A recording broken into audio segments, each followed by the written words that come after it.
AskReddit asked the question, Murder attempt survivors, what is your story of surviving attempted murder? Had a girl cut my brake lines on my car. Didn't know until we checked the camera from the apartment complex. Luckily she cut straight through them versus slitting them. When I attempted to crank the car, the brake pedal went straight to the floor and I immediately knew something was wrong. Random dude shot me in the chest because he thought I was a drug dealer neighbour.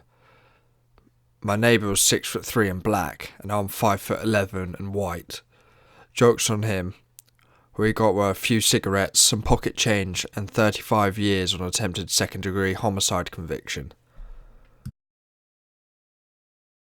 My older sister tried to stab me with a large knife in an attempt to kill me on my 16th birthday. My mother grabbed the knife off her before it got my stomach, and slammed her against the fridge and yelled at me to run. Last time I saw my older sister, she said, "I've gotten over it, and you should too. It's pathetic to hang on to it." She then told people it was self-defense because I tried to hurt her. I was literally eating my birthday breakfast. I didn't sleep properly for 2 years while she was in the house because she constantly tried to break into my room at night to slit my throat while I slept. I hate her. This happened a couple of weeks ago. It was 4 AM on a Monday night, playing Rust with some friends and my curtains were slightly open. All of a sudden I hear a loud pop and my monitor jumps and starts smoking. The screen is completely messed up, like I had thrown it on the ground, and I was utterly confused as to what happened. Turns out someone was looking for someone to hurt. When they saw me through the window, they thought they had found their victim. A pistol bullet was shot through my window at my chest and was stopped by my monitor. Who knows how long I was aimed at, or why they wanted to hurt someone. All I know is I got really lucky and I should send a thank you card to ASOS. Not me, but my mother. Context, we were already independent. She lived alone with 2 dogs. A burglar broke into the house and he tried to torture her with small cuts with a knife he had. When she screamed, the dogs, 2 beautiful 80 kg, 160 pound Rottweilers, defended her. The delinquent was left with facial skin tearing, skull sinking and multiple fractures in one of his arms. We had to hire a specialised cleaning service to remove the smell of blood. I feel like I'm very late to the party, but my uncle was attempted murdered by random and pure bad luck. He was living in a high-rise and some crackhead pressed every single buzzer. Someone let him in out of laziness, not caring or wanting the buzzer to stop. The crackhead proceeded to knock on every single door down the hallways, and my uncle was the first to answer the door.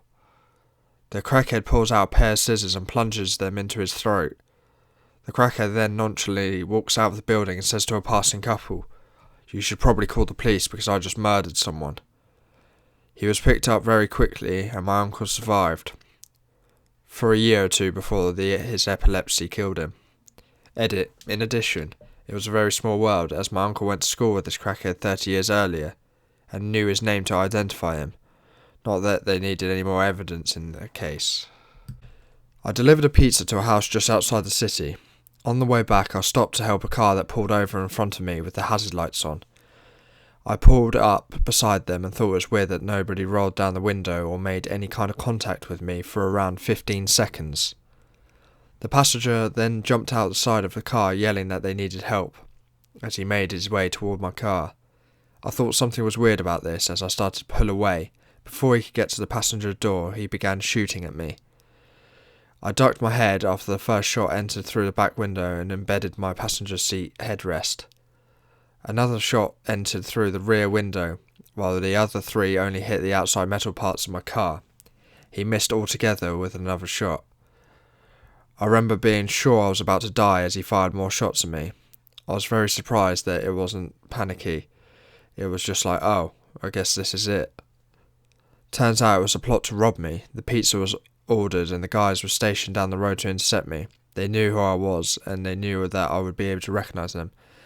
As I had delivered a few orders to them before, the guy wasn't wearing anything to cover his identity, which leads me to believe that he would have shot and killed me if he would have made it inside my car.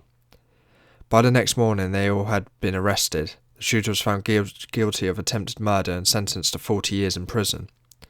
He later appealed the sentencing because there was a word wrong in the jury instructions. He won the appeal and ended up being sentenced to 10 years and was released November of 2010 after 5 years. The remaining 5 years was to be served as probation. He was arrested twice for probation violation when he was only a couple months away from total freedom. I laughed. My mum attempted to murder me and my sister when we were younger. She was going through a psychotic episode and pretty suicidal, and I said the wrong thing that set her off. She chased us down to the basement with a knife. We ran into my room and my sister hid in the closet, while I tried to fight my mum off at the door. She was trying to push it open while I was trying to push it closed. It was back and forth struggle until she put her hand in the door. I think she was trying to engage my non-violence because she thought I wouldn't shut the door on her hand, but I slammed the door over and over again until her fingers broke. Meanwhile, my dad, who was in the house, finally came downstairs to check in what was happening. Mind you, this was all happened very fast, and my dad was in the habit of zoning out when my mum gets her episodes. He ended up pulling it off the door, and my sister and I ran out the house and jumped in our van. He drove around the corner and turned off the lights, and we all ducked down in our seats to hide. I stayed there until my dad saw her drive our other car off. When I was a kid, probably around 2nd grade, our house got robbed and my mum and I came home while it was in progress. For whatever reason, she decided to go in and interrupt them. She grabbed a gun, didn't shoot, yelled at them to get the hell out of the house, and then drove off in a hurry to the corner store to call the cops. This was before cell phones. Less than 2 weeks later, my mum and I are sitting in the living room on the couch, our backs to the front door. Someone drives by and fires about 6 or 8 shots into the front of our house. Thank God for the steel front door. The cops came and said they didn't think the 2 incidents were related. I was 13. My mother was screaming. Legit screaming, not just yelling, that a lot of people call screaming. They're different, trust me.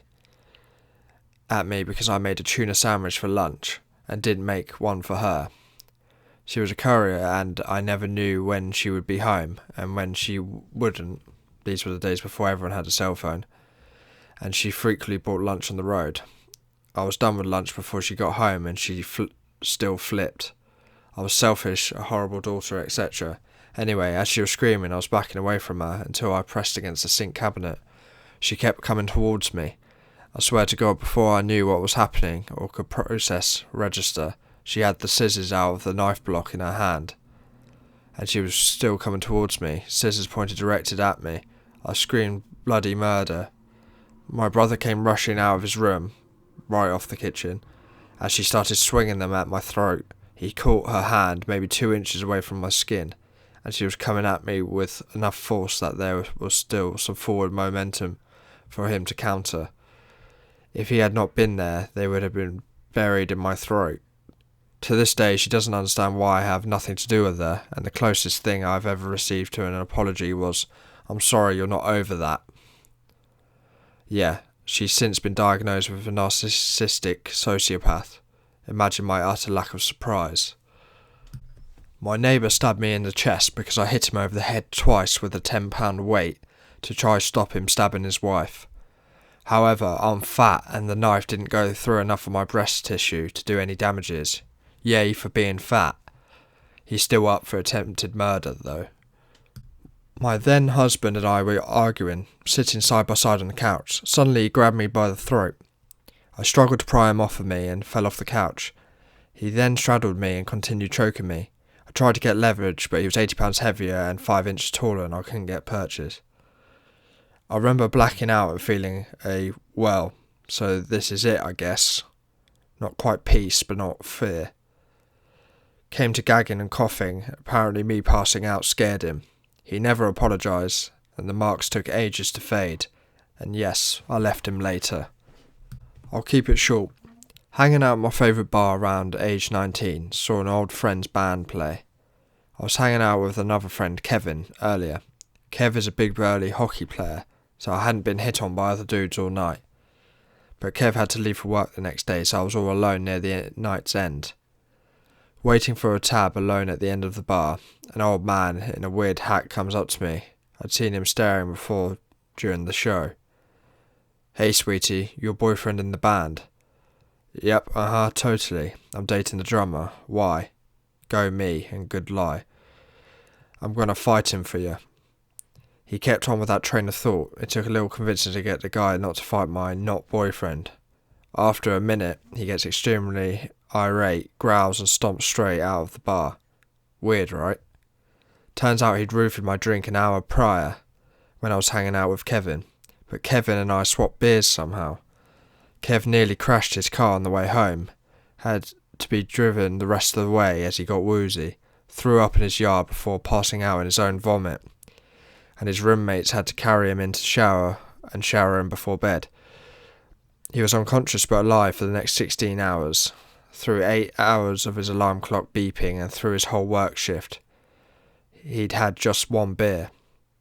The man was checking to see if the drugs kicked in and realised he'd wasted them when I was still alert enough to argue. If I, at £120, had gotten that beer instead of £260 Kevin, I know I would have been a pretty corpse that night. Thank you for watching. Please like and subscribe to the channel.